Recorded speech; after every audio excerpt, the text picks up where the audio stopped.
મેસમાં આવ્યા તો આ સ્થળની વિશેષતા અમને જણાવો. આજે આપણે અહીંયા બિપિનભાઈ ખજૂરીને આવ્યા છીએ, જ્યાં 2019માં મેં ગોવેદ મહાગ્રંથની 111 દિવસ બેસીને લેખન કર્યું. લેખન થઈને એ ટાઈપ થઈ ગયો તો પાછું અંદરથી જ પરમાત્માએ વિચાર આપ્યો કે મારે આનું પહેલું વાંચન જંગલમાં બેસીને કરવું છે. ત્યારે મારા બે મિત્રોને લઈ અને આ સ્થળમાં હું 5 દિવસ બેઠો અને નિરાતે સવારથી સાંજ અમે અહીં લેખન વાંચન કરીએ, જરૂરી હું સુધારા કરીએ. પણ એક ચમત્કારિક ઘટના કહું, એટલે આ ગોવેદની પેલી વાંચન ભૂમિ કહેવાય. ઓલી કુટીર છે એ લેખન ભૂમિ, આ વાંચન ભૂમિ છે કે ગોવેદ લખનારે જ પહેલું વાંચન આ સ્થળ ઉપર કર્યું. આ ઘોડાવડી નદી અને આ સ્થળને માલધારીઓ ગાડીવાળો તરીકે ઓળખે છે. અને એમાં પ્રકૃતિ કેવું કૃપા વરસાવે છે કે અમે વાંચન કરીએ છીએ. અને અમારું અચાનક ધ્યાન ગયું તો સામે 5 સિંહ આમ લાઈનબદ્ધ માણસો બેઠા હોય ને એમ બેસી ક્યારના આવીને બેઠા છે, અમને ખબર નહીં. હવે અમે એનો શિકાર નથી, આસપાસમાં બીજું કોઈ પ્રાણી નથી, તો એ શું કરવા આવ્યું? શું એને પ્રકૃતિએ પ્રેરણા કરી કે ભાઈ વાંચન થાય છે ને એને સૂક્ષ્મ રીતે તમે સાંભળવા જાઓ? તો 5 સિંહ અહીંયા સામે આવીને બેઠા હતા. એટલે એ કોઈ અમારા ચમત્કાર નથી, પણ પ્રકૃતિનો ચમત્કાર તો છે જ કે અમે એને એમ નહોતું કે આ લોકોનું ધ્યાન ના હોય ત્યારે એને પકડી અને ખાઈ જવા છે, એકાદાને શિકાર કરી લેવો છે.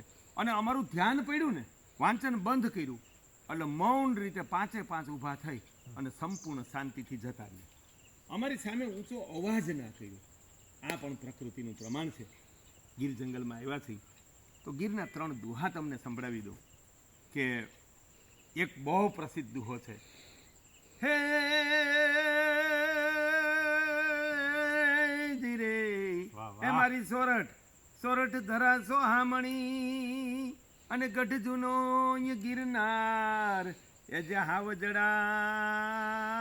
હાવજડા હેંજળ પીવે, અરે એના નમણા છે નર ને નાર. સોરઠ ધરા એટલે અમારો આ જુનાગઢ જિલ્લાનો આખો આ પ્રદેશ, એમાં ગીર પણ આવી જાય. અને ગરવો ગિરનાર છે અને સાવજડા સેજળ પીવે, એટલે સેજળનો અર્થ છે વર્ષા જળ પીવે છે, જે અમૃત સમાન છે. અને ઈ જળ પીવે છે અને ઈ મોઢામાંથી પાણી ટપકે અને ઈ જાયની માણસો પાણી પીવે છે. અને ઈ નમણા નર ને નાર છે. અને રૂપનું સાચું મૂલ્યાંકન ચામડીનો રંગની નમણાશ છે કે પગના અંગૂઠાથી માથા સુધી એકે એક અંગ નમણું હોય ને એ પૂર્ણ સૌંદર્ય છે. ત્યારે કવિએ આમાં વર્ણન કર્યું છે. અને એ માલધારીને 2 ગાયું ભેંસું ચરાવવા ગયા છે અને આવી રીતે નદી કાંઠે પછી બેઠા હશે, માલ પોરો ખાતો હોય છે અને સ્ત્રીના હૃદયમાંથી છે ને ઓલા માલધારીના હૃદયમાંથી એક દુહો સરી પડ્યો કે હું તું બેવું એક હૈયું અને ત્રીજો આ ઘરનો બાગ, આયા મધુરા ગહેકે મોરલા, અરે રૂડા કોયલના રાગ.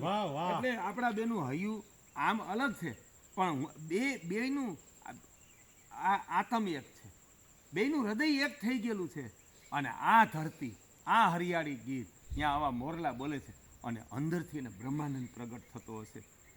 પછી એક માલધારીને એવું જીવનમાં બન્યું, ક્યાંય માલ ઓછો હશે અને માંડ ગુજરાન ચાલતું હશે તો એણે વિચાર કર્યો કે હવે આપણે ગીરમાં નથી રહેવું, પૂરું છે. અને ક્યાંક ગામડામાં જઈ અને ભલે મજૂરી કરીએ અને માલ લઈ અને એ ગીર છોડવાનો નિર્ણય લે છે. અને માલને જ આમ મેહમાંથી બહાર કાઢે છે ને, પણ અહીંયા જેણે પેઢીઓ કાઢી હોય, જેનો જન્મ અહીં થયો હોય અને જીવતર અહીં ગુજાર્યું હોય ને, એનો આતમ જોડાઈ ગયો હોય આ ધરતી સાથે, આ વૃક્ષો સાથે, આ જંગલ સાથે, નદી સાથે, માલ ગાયું ભેંસો સાથે. ત્યારે ચારણિયાળીના હૃદયમાંથી એક દુહો નીકળે છે. એ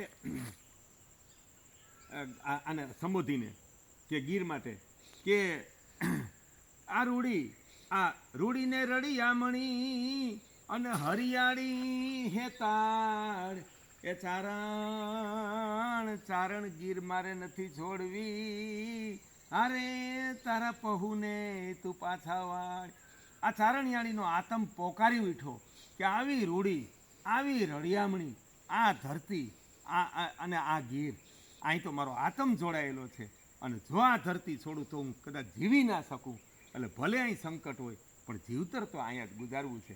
આવા દુહા આ ધરતીમાં સર્જાણા છે અને એ ગુજરાતી લોક સાહિત્યને જેણે અમરત્વ આપ્યું છે એવી આ ગીર છે. અહીંયા 111 દિવસ રહી અને ગોવેદ લેખનનો મને અવસર મળ્યો. 5 દિવસ આ ઘોડાવડી નદીના કાંઠે બેસી અને વાંચનનો મને અવસર મળ્યો અને 150 રાત મેં આ જંગલમાં વિતાવી છે. 15 દિવસ માલધારી સાથે સવારથી સાંજ ગાયો ભેંસો ચરાવી છે અને એ કેવા વિવિધ પ્રકારના ઘાસ, છોડ, વેલા, વૃક્ષોના પાન ખાય છે અને મેં મારી નજરે જોયું કે 50થી 100 પ્રકારની વનસ્પતિ ખાય છે. એટલે ગાયનું દૂધ, ઘી અને ગૌમૂત્ર છાણ એ સાક્ષાત અમૃત છે. એ સંજીવની સમાન માણસ માટે છે અને ગાયના છાણ ગૌમૂત્ર જંગલની ગાયોના એ કૃષિ માટે સંજીવની ખાતર છે. મનસુખભાઈ સુવાડી.